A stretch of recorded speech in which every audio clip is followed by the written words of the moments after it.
युद्धामुळे आखाती देशातील कांद्यांची निर्यात ठप्प झालेली आहे आणि त्यामुळे राज्यात कांद्याचे बाजारभाव गडगडलेले आहेत। कांद्याला सध्या 8 ते 10 रुपये प्रति किलोचा भाव मिळतोय, त्यामुळे शेतकऱ्याचा उत्पादन खर्चही परवडत नाहीये।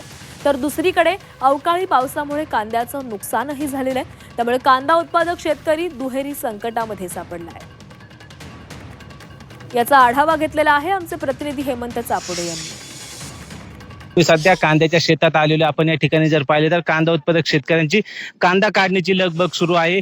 हा कांदा काढल्यानंतर शेतकरी एकत्र गोणीत भरून बाजारपेठेत विक्रीसाठी नेत असतात। मात्र सध्या कांद्याचे बाजारभाव गडगडलेले आहेत। कांद्याला सध्या 8 ते 10 रुपयापर्यंतच किलोला बाजारभाव मिळतो, त्यामुळे केलेला खर्चही वसूल होत नसल्याने कांदा उत्पादक शेतकऱ्यांच्या चिंता वाढलेल्या आहेत। आपल्यासोबत बोलण्यासाठी शेतकरी आहेत, काय सांगाल, काय परिस्थिती आहे सध्या? सध्या कांद्याची परिस्थिती खूपच भयावह आहे। कांद्याचा आपण पाहताय आता दरवर्षीप्रमाणे अपेक्षित उत्पन्न घट झालेली आहे। या प्लॉट मध्ये साधारणतः एकरी 10 टन माल निघायचा तर तो आज 8 टनावरती आलाय।